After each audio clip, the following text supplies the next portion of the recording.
Hello everybody, welcome back to my channel. It's been a minute since I've done like a video other than Pride and Prejudice, and that's because I haven't felt like it. Yeah, the semester's over for me, so I'm just kind of staying at home doing nothing. But I spent 11 hours out of the past 2 days watching all of the Xenoblade cutscenes because it's one of my favorite games and I wanted to rewatch the story. So I was watching it and I was like, you know what? A lot of these characters went through a lot. So I want to kind of rank them based on how much they went through and like the percentage, I don't know, like should they see a therapist? You know, like how much trauma did they get? I know it's a super goofy idea, but it's an RPG. So like they gotta have like some plot to progress everything. So there's this fancy little tier list that I compiled / like I adapted it to make it what I want. So it has a bunch of characters from Xenoblade 1 and the tiers 0 to 25%, like these characters were involved in the story, but they didn't really have much go on to make them upset or really be traumatized overall. More or less, like 0 to 25% trauma, I guess, is a better way to put it. 26 to 50%, same thing, like they were half involved with trauma, you know. 51 to 75%, like we're getting closer to like the characters that actually should go see a therapist or something. 76 to 100%, these characters were super involved in the plot and in that they had like a lot of trauma to deal with. And yes, these characters are gonna make sense whenever I talk about them.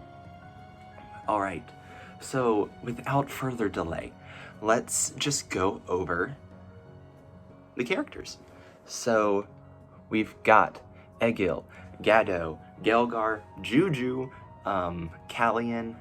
I think that's, I don't remember if it's Nene or Kino. Lorithia, Manus, the other one. Tharon, Emperor Sorian Antiqua, Teelin, Tyrea, Fiora, Melia, Rhine, Sharla, Shulk, Alvis, Dixon, Dunban, Mumkar, Ricky, and Zanza. And I should have mentioned earlier, but there's going to be a lot of spoilers for the story, which, I mean, I don't know. If you haven't seen it and don't want to be spoiled on anything story-wise, go away, please. I don't want to ruin your experience. All right, with that out of the way, I'm going to say something, and it might, I don't know if it'll offend people, but at least, I don't know, I watched the main story. I didn't watch the DLC, the Future Connected, but I have watched it already.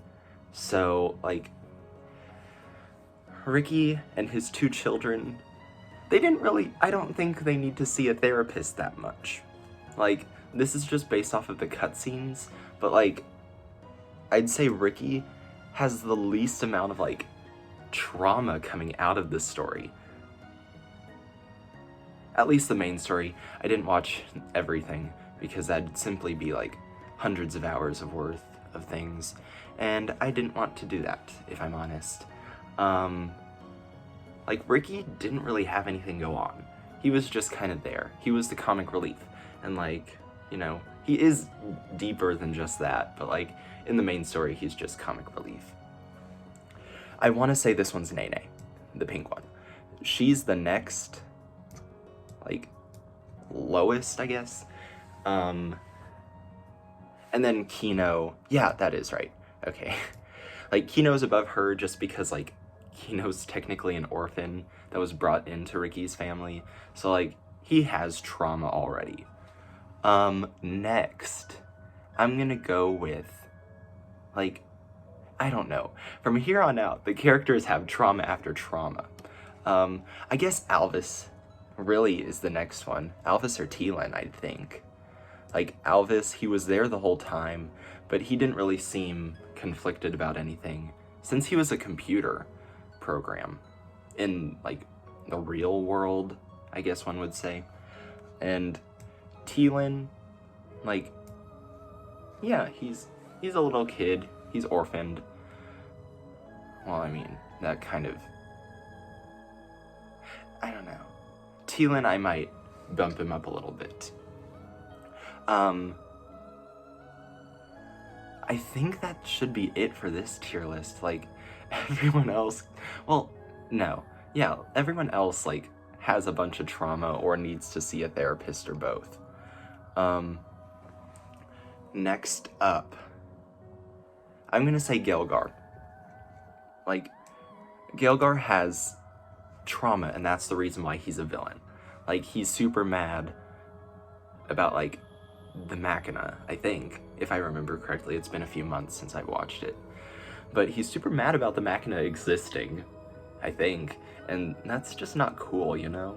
Like, don't be racist. I'll say it. Next up, Gado. No, I'm lying. It's Juju. Juju, other than the many times he was gonna die, like, he didn't really have much trauma.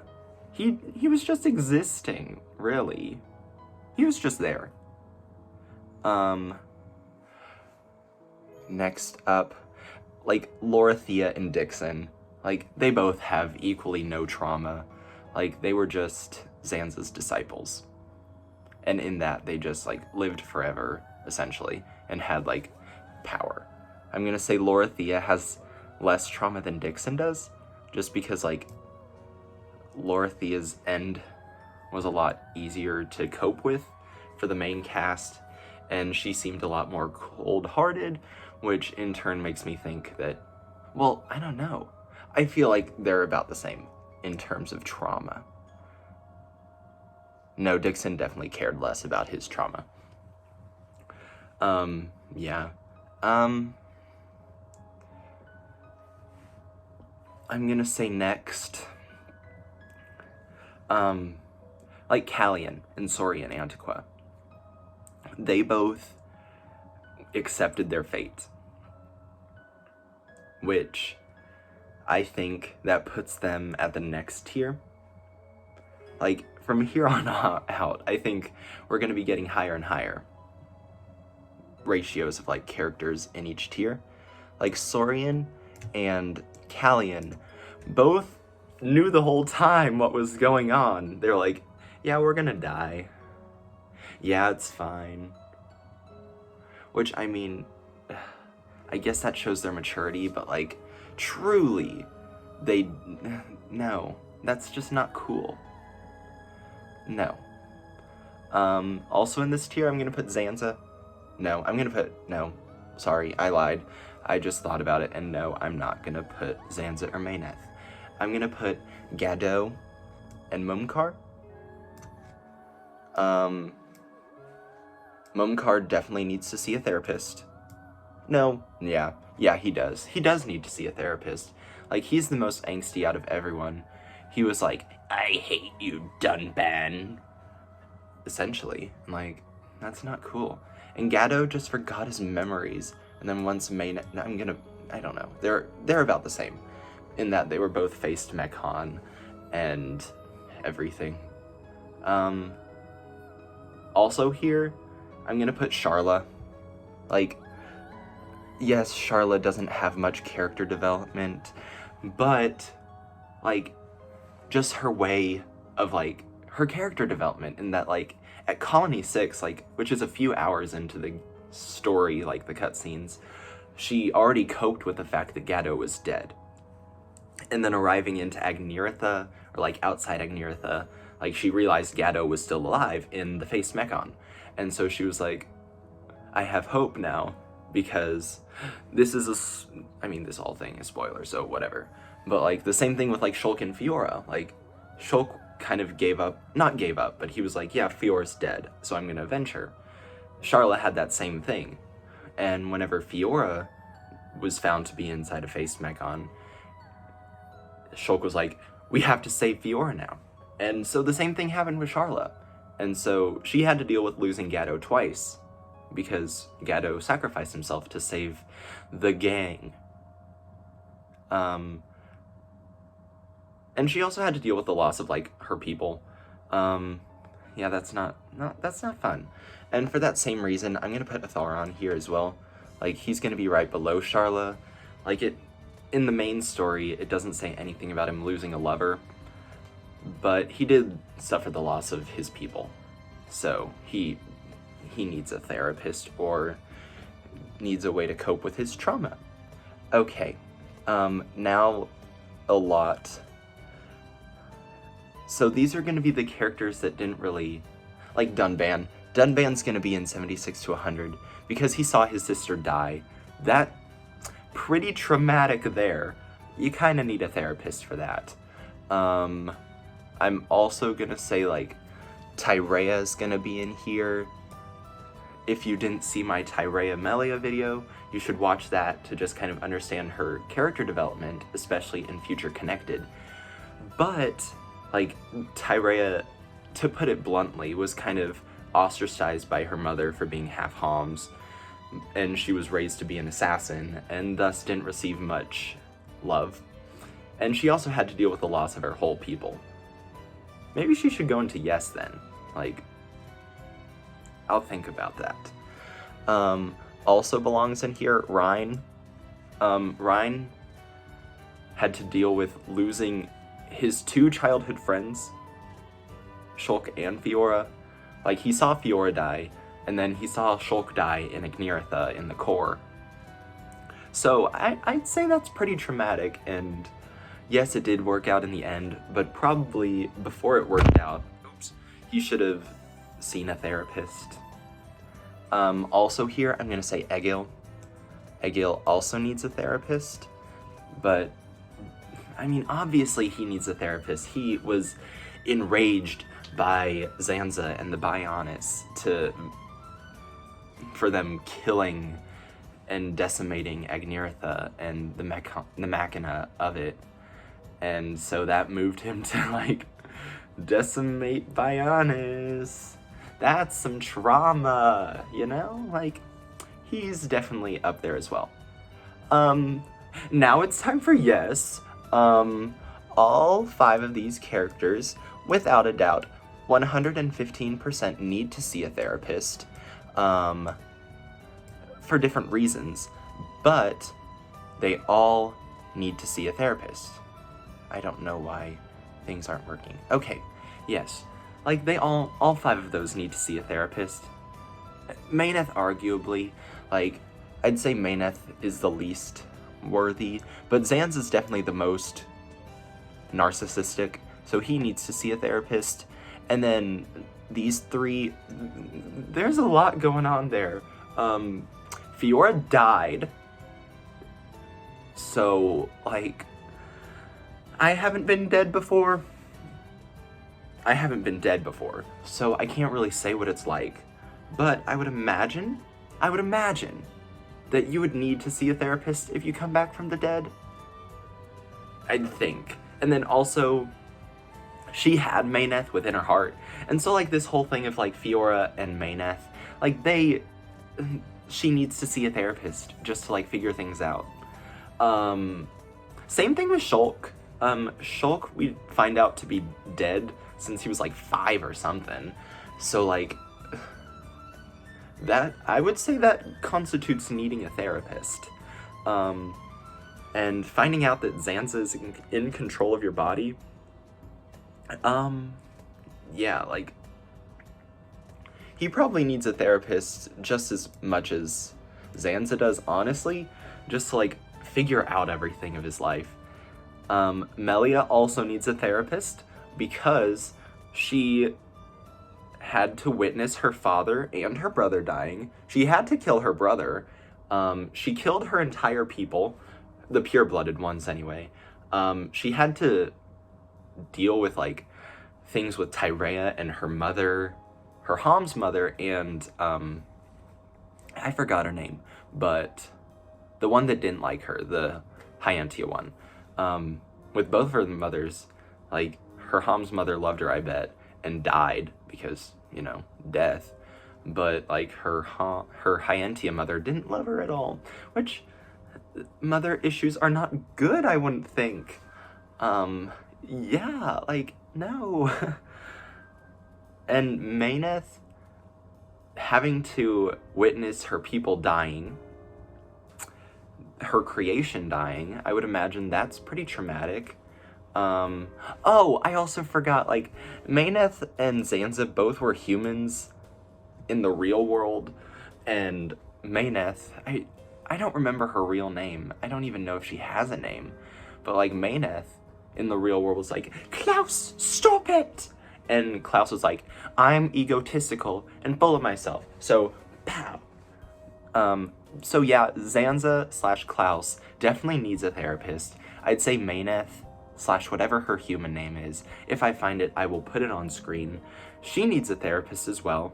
Shulk and Fiora need a therapist because they have the memories of both of them, and like, or Fiora has memories of Mayneth, but Shulk, like, turns out to be dead, and like, I don't know. There's like a whole thing there, I feel.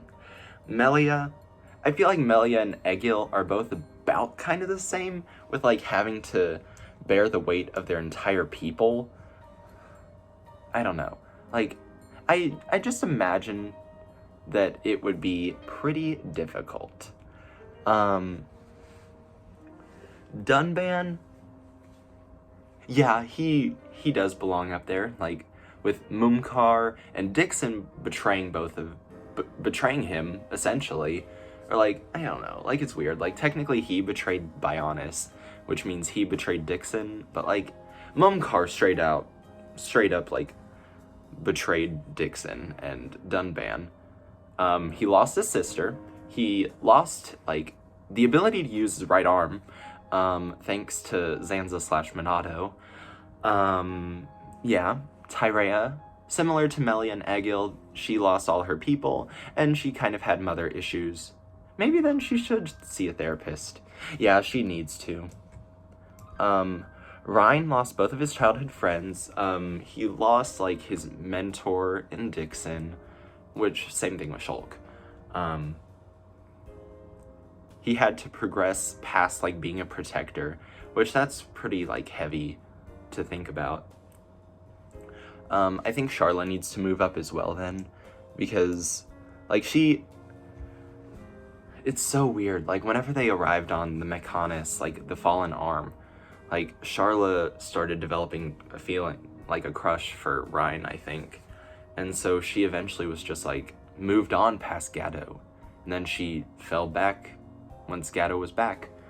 And she lost her people. Some of her people. Not as much as, like, Melia or Egil or Mayneth. But she did lose a lot of her people. Athoron, he didn't really seem traumatized by much of it. Mumkar and Gado, I already mentioned, like, they lost their memory. Well, Gado lost his memories and got them back. But Mumkar definitely had anger issues.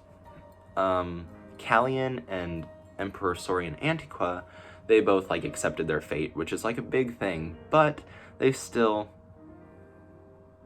No. Lorithia and Dixon, they were both Zanza's disciples, and that's not really cool. Juju's Juju, like, not much you can do there. Gelgar, he doesn't have much relevance in the main story, but, like, in the Future Connected, I don't know, he seems to be out of nowhere, but that's whatever. Teelan, he's there, I don't know, he lost his parents, which I think would warrant him seeing a therapist more, but also, I don't know, it's weird. Like, Teelan seems like one of those characters to me that's just, like, there. Same with Gelgar. Like, Future Connected really was to make Tyrea and Melia sisters again. Like, Teelan just happened to be there, and Gelgar just happened to be there as well. Alvis, I think Alvis actually needs to see a therapist the least, because he's a computer. I don't think machines need to see a therapist. Well, I mean, I know I made Egil essentially need to see a therapist, but like a computer, not one with intelligence. No, like not a essentially living, breathing computer. I don't know. The Machina are more like humans than a computer is. So, Yeah. Nene, Kino, Ricky, they all kind of have smaller, there's no such thing as small trauma, but like they have their own individual things that are going on, so like they definitely need to see a therapist if they feel it's necessary. But also I don't think therapists exist in Xenoblade. But whatever. Yeah, this was, I think this is accurate. I don't know. I probably should have looked at like certain cutscenes with like the, I don't know, like the side characters or like any heart-to-hearts or anything to see them progress or like see their pain, especially like Ricky. Ricky is the only playable character that I have like not in the top, so he probably has more. I don't know. Let me know what you think in the comments, because I could be wrong. I don't think I am, but then again, I'm not a therapist. I'm not in psychology at all. I just thought it'd be funny to compare, I guess, compare their traumas and everything that happened in the span of the, like, game. Yeah, I think I'll do more Xenoblade videos. I have some ideas. So if you want to see those, or you want to see Pride and Prejudice, or anything else I do, really, feel free to hit the subscribe button, you know? Or, you know, like the video, you know, just be nice to me. That'd be fun. Or, you know, yeah, just whatever. Have a good day. I will hopefully see you later. Bye!